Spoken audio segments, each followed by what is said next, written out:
Big Ten Spartans shine, Badgers look to get back on track, MADISON, Wis. App. The last two Big Ten teams to make the Final Four are off to wildly different starts this year.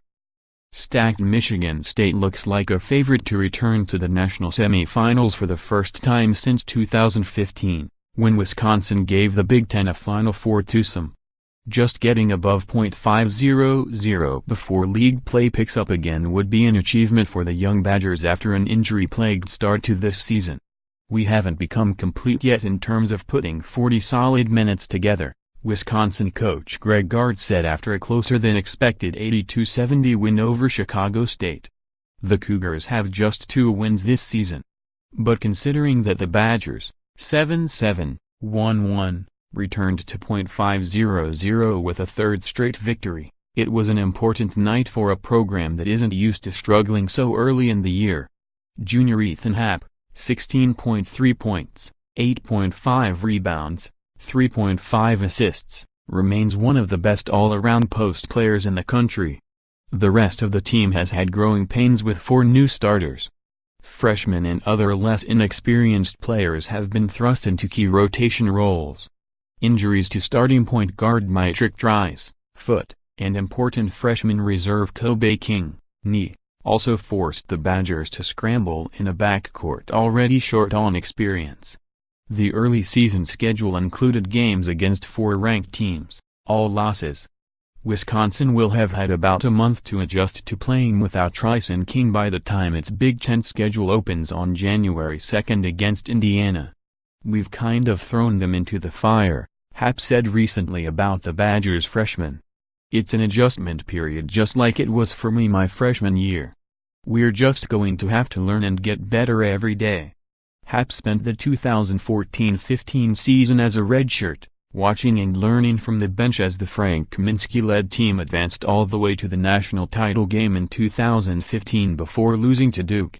The Blue Devils beat Michigan State in the national semifinals, a team that included current Spartans Tum Nairn and Gavin Schilling.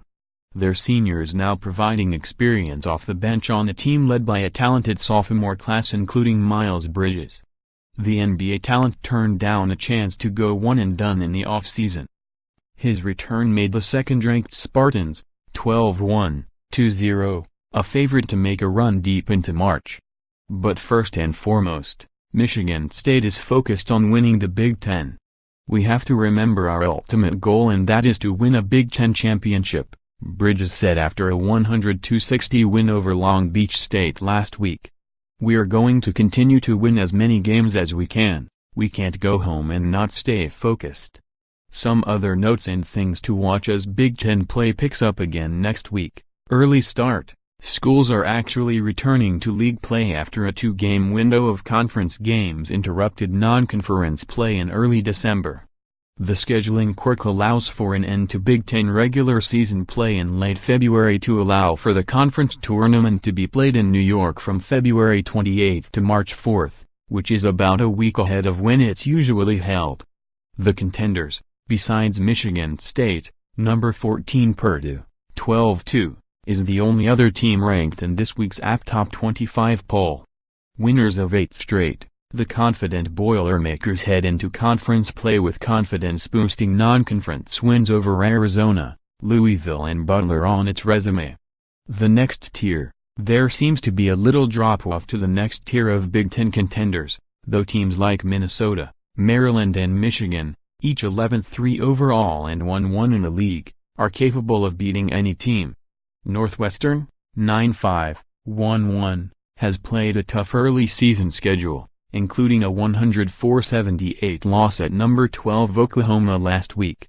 The Wildcats trailed by 30 at the half in that game. "I knew at least that we weren't going to win the game. It was more about trying to build our habits going forward as we head into conference," Coach Chris Collins said. The others, 3 schools perennially in the lower half of the standings, are off to solid starts in Nebraska, 9-5-1-1, along with 2 10-4 teams in Penn State, 1-1 Big Ten, and Rutgers, 0-2. The Scarlet Knights upset then number 15 Seton Hall. The Cornhuskers have an upset over then number 14 Minnesota and lost just 73-72 to Kansas in mid-December. Games to watch: Purdue at Michigan State, February 10th. The only game between the top two teams in the league could help determine seeding the conference tournament and a boost to the winners' NCAA tournament resume. Michigan State at Northwestern, February 17th and Minnesota at Purdue, February 25th. Chances for two other potential upper division teams to claim late season resume building wins. More app college basketball, www.collegebasketball.app.org and https://twitter.com/app_top25